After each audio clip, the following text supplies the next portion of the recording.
Hi, this is Joe Chambers. Thanks for watching Musicians Hall of Fame Backstage Vault Series.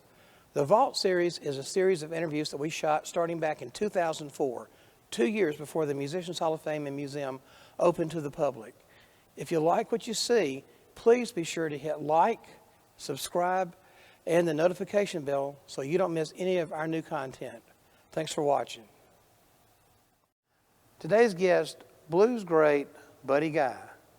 Hi, my name is Buddy Guy, and I got interested in music by a rubber band down in a little plantation town in Louisiana called Lettsworth, Louisiana. And I didn't know what running water was until I was 17 years old. And of course, my mother would get a catalog every Christmas from Sears Roebuck or someone like that with a guitar in it, and that's the only thing I would see. But my dad and them would go find one guitar player every Christmas, and they would bring him through on Christmas on a plantation. They go from house to house, and he would play the Lonnie Johnson and the Arthur Crudup stuff, and I wouldn't see that guitar no more until next Christmas. But I kept picking away at the rubber bands or whatever I could pull tight enough to make noise up against my ear, and then I would go and try and take a lighter fluid can and make a guitar with a little bolt about so wide,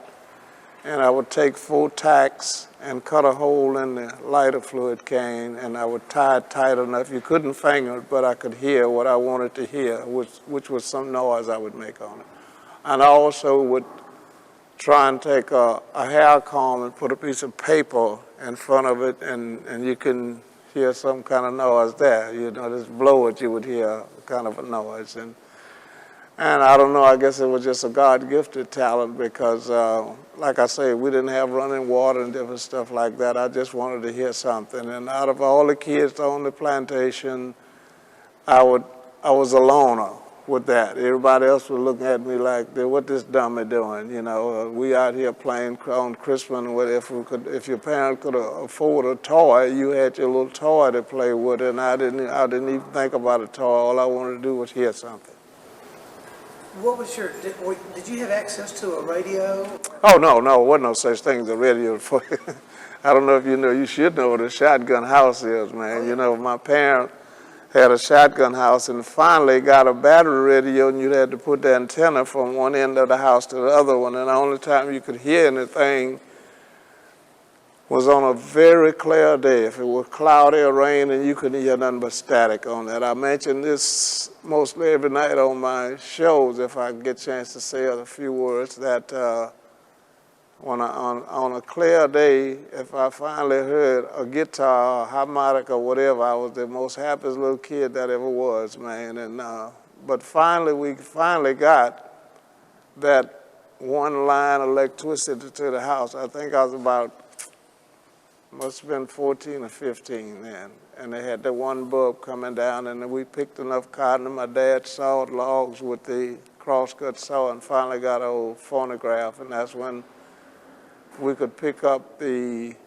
Randy record shop from Gallatin, Tennessee, and some other parts of Tennessee. And you could order these packages of records from Chess was exploding then with the Muddy Waters, the Little Walter and them were coming out with the Chess, with the Chicago type stuff. And that's when I would just pick the cotton, or drive the tractor, ride the ranch till I made enough to order me one of those records so I could play it. And you know, the record player then had a needle, and it would wear out. So I used to have to take a straw and put my head down on the 7/8 and make sure it don't do nothing but this. I used a stick pen, and it would skip, but I could hear John Lee Hooker playing Booker Children. So I was trying to figure out what they was doing. So, when did you actually get a for real guitar?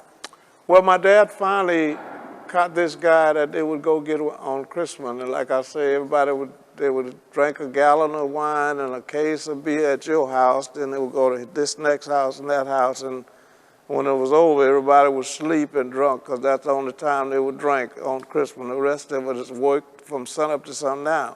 Well, the rest of the kids was out playing and going on. When this guy got kind of out of it and went to sleep, I just reached and got the real guitar he had, which he had strings. He had to splash because you couldn't find you didn't change strings like we do now. So I would go get his guitar and just try to figure out what he had done, because I was watching him anyway, because he could play the Lionel Johnson and the Arthur Crudup stuff pretty well. And my dad finally got one of those guitars for him. I think he had two, and he paid a couple of dollars for it. And the one he got for me had two strings. And I just took my mom's hairpins and different things, try to make strings to go on it. And like I said, as long as I could hear some noise, I was satisfied with that. And I finally finished grammar school out there in Letchworth, and there was no high school. And my oldest sister, bless her soul, she's still around. We laughed about it last week. And she called me into Baton Rouge, and I went into Baton Rouge with the two-string guitar, and every evening after my homework, I would sit on the porch and bang away, and this stranger walked by and say, "Son, I see you there every evening with that guitar." I said, "I bet if you had a guitar, you'd probably learn how to play." I said, "I guess." And in this house then, everybody was friendly, so he went on and said, "What do you be here every day?" I said, "Yeah." He said, "I noticed that." I said, "You be sitting here Friday?" I said, "Yeah." And he came by on Friday and said, "Are you ready to go?" I said, "Well, go where?" He said, "I'm going to buy you a guitar." And he took me downtown and bought me a harmony with 6 strings. I came back. My sister got off work about 3 and got that evening. She was working at LSU, which we all was working there even before I left. And she came in, and the guy had a quarter bill, and he was just mumbling, and I was like a bunch of bees, because I didn't know nothing about really fingering. I could learn it. I didn't watch the guy know the right hand had to know what the left hand was doing to get anything out of it. And she said, "Let's go back out in the country," which is about 60 miles from Baton Rouge, maybe a little more, a little less. And we went out there, and I broke out the car, the old raggedy car, and walked into my dad. I said, "Look, I got a brand new guitar." And this guy was with us.